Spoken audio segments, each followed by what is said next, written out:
Здравствуйте, друзья! В эфире Геоэнергетика Инфо. С вами Радайкин Максим и сегодняшний мой собеседник Владимир Бобылев. Здравствуйте! Здравствуйте, Максим. Турция готовится поставлять газ из Азербайджана в Сирию со 2 августа. Азербайджану придется перенаправить до 5% от своей добычи на сумму порядка 500 миллионов долларов. Будет ли вообще кто-то платить за этот газ? Или на Азербайджан повесили ярмо, которое ему придется тащить? И будет ли он тащить это ярмо? Ну, судя по тому, что как сейчас относятся к Сирии, ей простили все. Новый президент Сирии, видимо, уже в США вычеркнут из списков на розыск. А я напомню, что тот президент, который сейчас возглавляет Сирию, он когда-то находился в розыске, и США готовы были заплатить за его голову $1 000 000, лишь бы кто-нибудь сообщил о его местонахождении. Ну, собственно говоря, он оказался лучше, чем Башар Асад. Стало быть, наверное, он уже не стоит миллион и правит в Сирии. Кто будет за это платить? Ну, попробуйте, что называется, догадаться с 3 раз. Видимо, наверное, за это заплатят США. Правда, это не очень бьется с позиции Трампа, который говорит о том, что Америка прежде всего, и, собственно говоря, Америка должна зарабатывать, в скобках читаем, не платить всяким непонятным колодранцам за снабжение их ресурсами. Поэтому у меня есть такое ощущение, что почетная обязанность заплатить за снабжение Сирии газом будет возложена, скорее всего, на Турцию. Потому что Азербайджану, по-моему, это не очень интересно. Собственно говоря, с какой радости Азербайджан будет предоставлять бесплатный гуманитарный газ в объемах порядка 2 миллиардов кубометров этого прекрасного сырья, если у этой страны совершенно другие планы. И Азербайджан, в общем, настроился поставлять свой газ по большей части в Европу, а не в какую-то Сирию. Тем более, что Европа, в принципе, готова за это заплатить. Более того, президент Азербайджана выражает неудовольствие по поводу позиции Европы, которая согласна закупать азербайджанский газ, но не согласна вкладываться в инфраструктуру.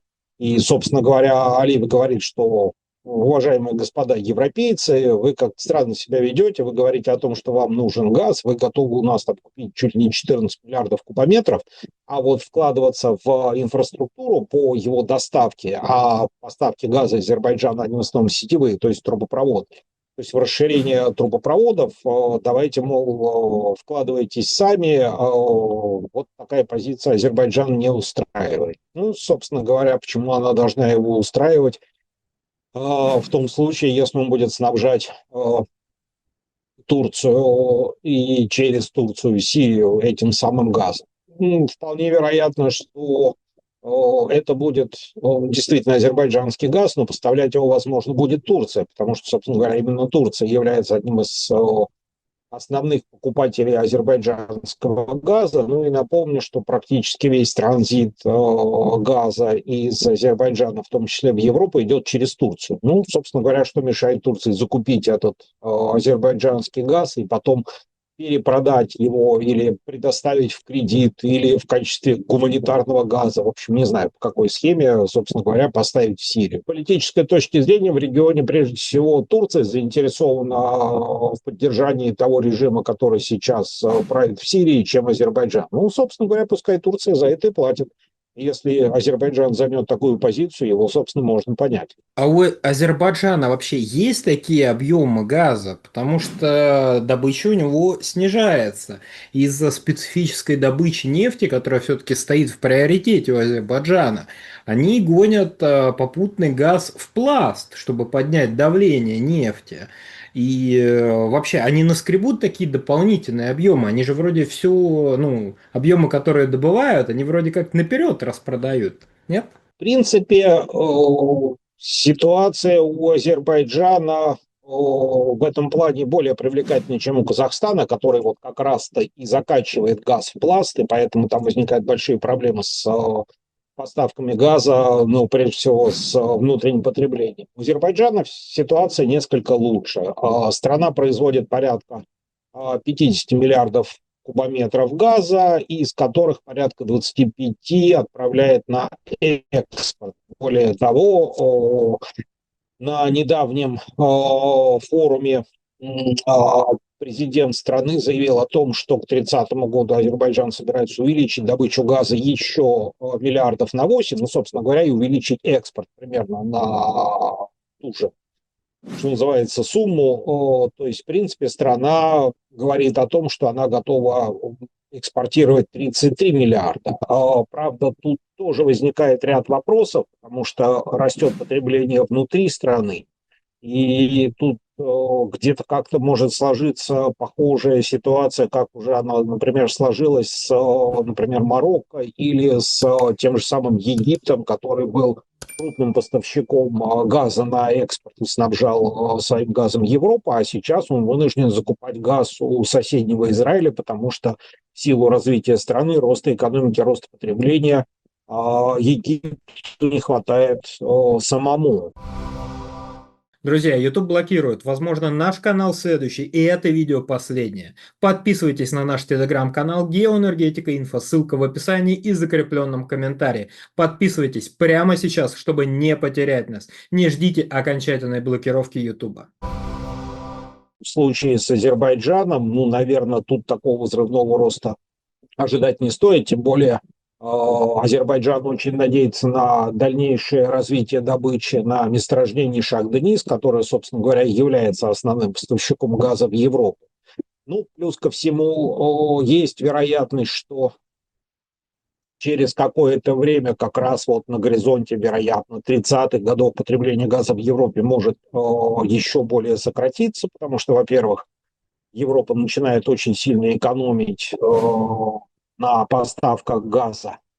Собственно, есть еще расчет на то, что снизится потребление газа в Европе, потому что Европа по-прежнему остается одержима зеленой повесткой и стремится к сокращению использования углеводородов в качестве источника энергии. Плюс ко всему, продолжающаяся деиндустриализация Европы тоже, в общем, заставит ее подснизить потребление газа.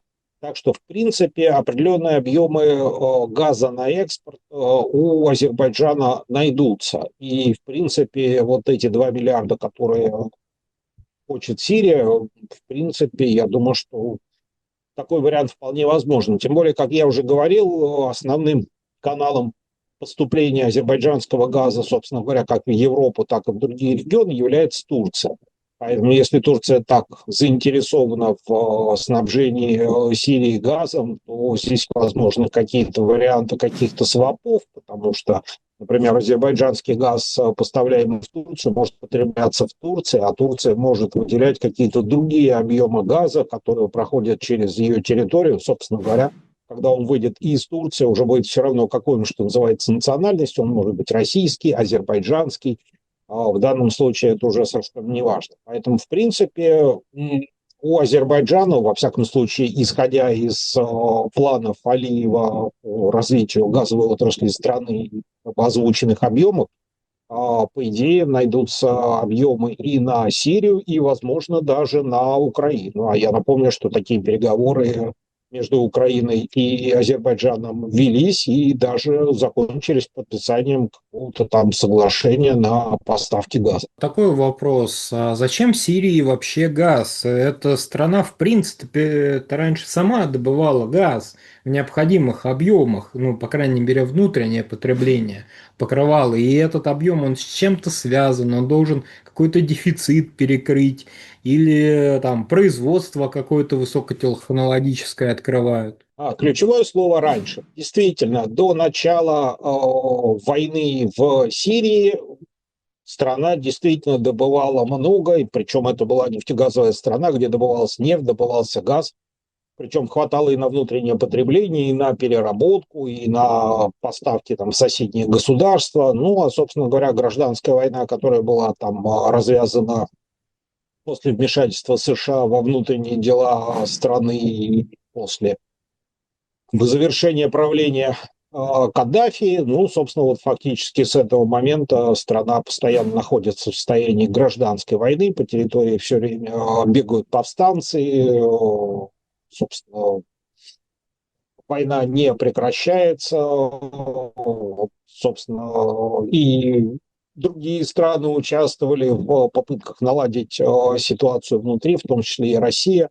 Но так или иначе, пока ну, мало что изменилось с точки зрения ну, бардака, который царит сейчас в Сирии. Вот новые власти тоже, я так понимаю, сейчас сводят счет с своими там, политическими, религиозными и национальными соперниками.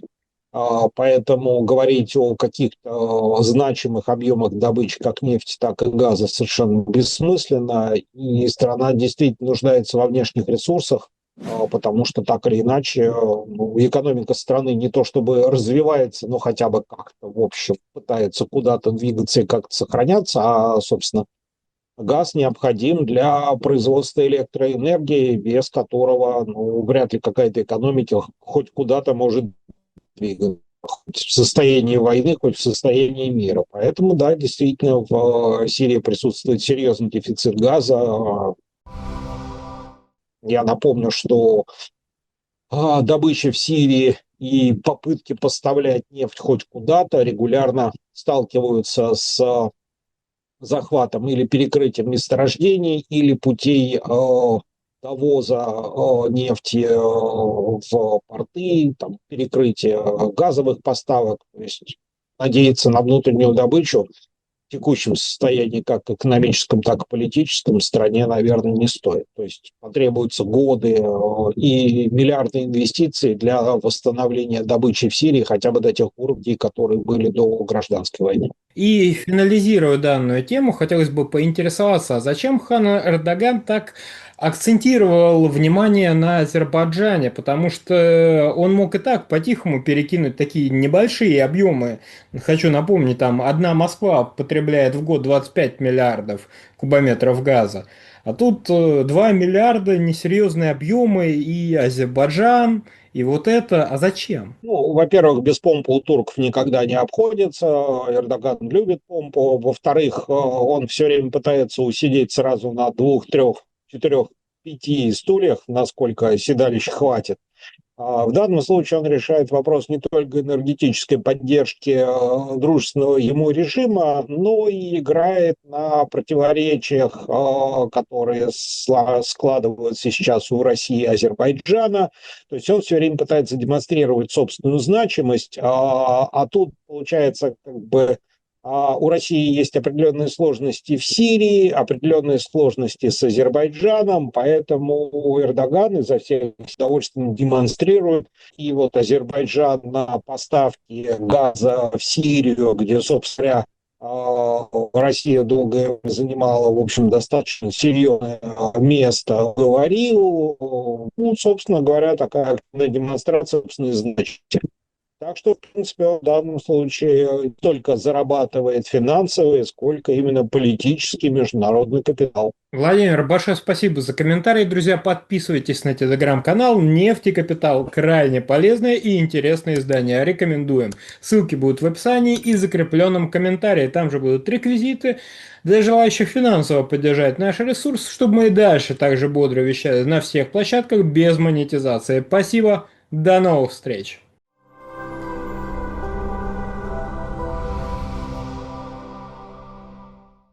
Друзья, в очередной раз напоминаю о том, что полное название нашего канала – независимый аналитический онлайн-журнал «Геоэнергетика Инфо». И слово «независимость» после того, как была отключена монетизация со стороны Ютуба, для нас стало дорогим, ценным, близким. Для того, чтобы сохранять независимость, вы прекрасно понимаете, что в наше тревожное время необходимо прежде всего альтернатива, поиск спонсора, который будет задавать нашу новостную повестку, нашу, так скажем, стратегию и тактику, нам кажется не самым удобным. Поэтому напоминаю о том, что нас можно видеть прежде всего в нашем телеграм-канале, где мы стараемся сообщать все новости, касающиеся нашей работы, наших новых проектов.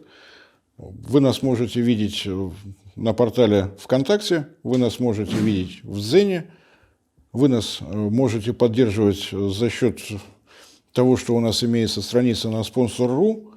Все это будет в описании под этим моим кратким вступлением с напоминанием о том, что если вы хотите, чтобы проект «Геоэнергетика Инфо» продолжал развиваться, нам необходима ваша помощь и поддержка. Большое спасибо за внимание.